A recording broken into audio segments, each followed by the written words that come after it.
Don't leave me hanging. It's go time. Hey everybody, this is Josh, and here we have Game 2 in a best-of-3 series being played between Liquid TLO, the German random player who is actually choosing to play Terran, and his opponent today is going to be Mr. SjoW from Dignitas. Wait, Mr. SjoW, isn't that an actual TV show? I don't know, but anyway, SjoW is a Swedish player, plays for Dignitas Gaming. This is the Winners Bracket Finals of the PokerIdol.com tournament, which was played in the UK in January. So they are a little bit older replays, but I searched YouTube and no one had any VODs of this, so I'm just recasting them so everyone can get a chance to see these two monster players battle against each other. TLO, of course, with Team Liquid, if you didn't know that already, it says so right here in his name, but he is a random player now officially, but he does like to do race picking in these big live tournaments. He feels that his Terran versus Terran puts him on a more equal footing with these incredibly good Terran players rather than ZVT or PVT, so whatever he's most comfortable with. If he's able to play this matchup and those other 8 matchups that there are, more power to him. I mean, let him play whatever he's best at so we can get the best possible games to actually watch as spectators. And SjoW, of course, always playing Terran because he's incredibly good at it. Most notably, he won the Intel Extreme Masters European Championship against none other than White Raw, which TLO himself has a lot of trouble with, so both of these players very well accomplished so far in StarCraft 2. So Game 2, like I said, in this best-of-3 series for the Winners Bracket Finals, £1,500, which is the currency of Great Britain, goes to the winner of this PokerIdol.com tournament, so there's a lot of money at stake here. The pound is stronger than the US dollar last time I checked, so these guys really, really want to win this. But I say Winners Bracket Final because it is a double elimination tournament, so whoever loses this best-of-3 will just drop down into the lower bracket or the loser's bracket and still have a chance to come all the way up into the grand final. So we'll see what happens here. TLO does have a 1-game lead in this best-of-3 series, so 2 more wins, actually 1 more win. Metalopolis here, if he wins this, he will actually continue on into the grand finals of the PokerIdol.com tournament. SjoW actually has to win 2 in a row since he is down a game already. TLO did scout. Wow, he scouted SjoW incredibly quickly, actually. SjoW actually well known for not scouting oftentimes. He is sometimes called the blind Terran, and he did not scout at all yet in this game, but TLO did find him. He actually scouted those close flying positions first, which I think is interesting since most players will actually scout the close running positions, which would be this southern base right here, so they can determine if they want to do a more aggressive build, if they need to be more defensive at their natural or what. But SjoW is just going to drop an expansion without scouting at all. He has no idea where TLO is unless he just happened to catch which direction that SCV came from and just knows where TLO is. But SjoW, like I said, doing a very fast expand. TLO, on the other hand, looks like he's going a 1-1-1 build. So SjoW is just going to do 1 racks expand, probably going to end up throwing up to 4 barracks. Here are numbers 2 and 3 coming up now. No add-on yet, just started harvesting gas there, so I'm not sure what he's going to be doing other than, mass bio, which is to be expected after getting such a quick expansion. After that, probably siege tanks and medevacs, if I had to guess. But TLO getting a Hellion out pretty quickly, getting that starport up, 1-1-1 build all the way. He could try and do a squeeze play where he sends Hellions up to the front and an Octo drop in the back. I'm not sure what exactly he's going to do, but so far he is going to score a sweet Marine kill and have this SCV just repair his Hellion right back up to full. SjoW is actually scouting now. He scouted the close positions first, so he did not catch which direction TLO's SCV came from.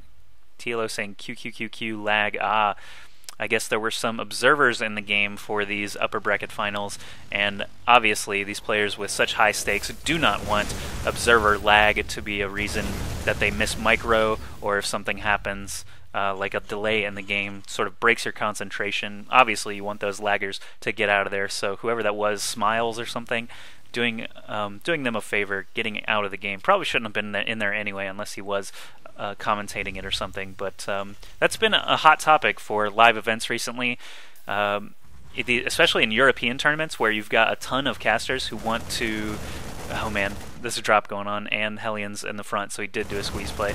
But in these European tournaments where they want to cast it in a bunch of different languages, the observer slots fill like all the way up. and causes incredible lag for this live event, but that's just a penalty of not having land. And TLO's units are actually getting cleaned up pretty solidly here. SjoW actually had more than enough units to be able to repel this, and this medevac will not go down. Holy crap. TLO getting very lucky there, escaping with 10 health on that medevac and his marines intact.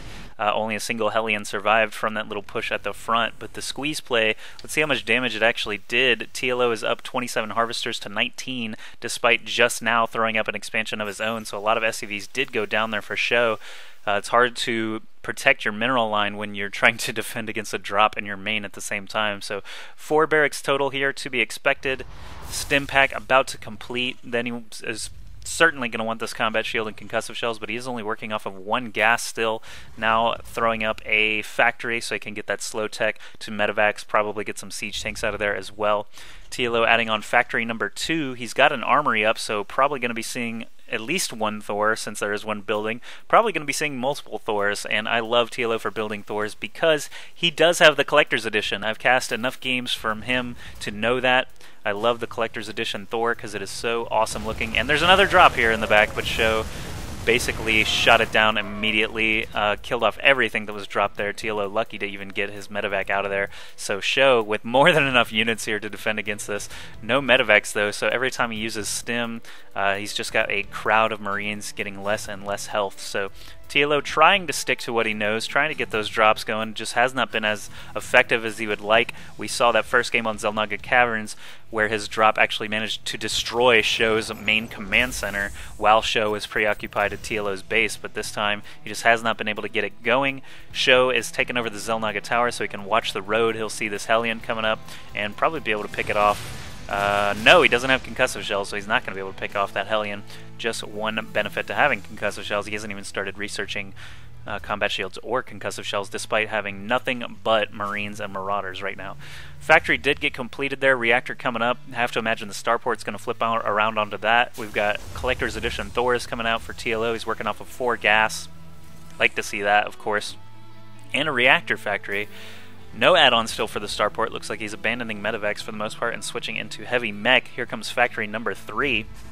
He is getting vehicle armor plating level 1, which is an interesting choice.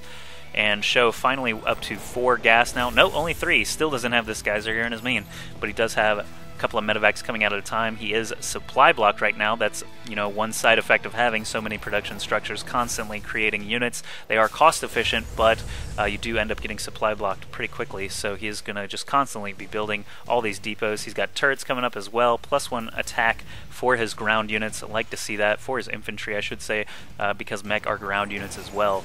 They don't benefit from that upgrade though, just infantry.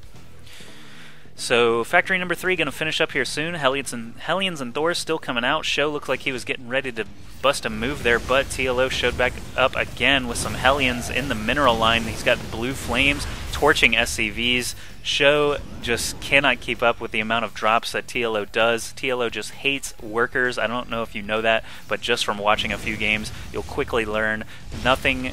TLO doesn't like any workers to be mining at all, and SjoW showing up with his entire army here to fend this off. If we look at supply count right now, SjoW is actually ahead 93 to 87, or 95 to 87 now, but TLO's army actually has pretty good value still because of these massive Thors. If he can manage to keep these repaired up, and the armor is certainly going to help. He's getting armor plating level 2. If he can get them repaired up fast enough, SjoW's huge forces right here might not be enough to deal with that. Of course, Stim with +1 weapons, which will be done soon, is going to do a ton of damage, and now that he does have medevacs overhead, Stim is not going to be so horrible for his unit's health.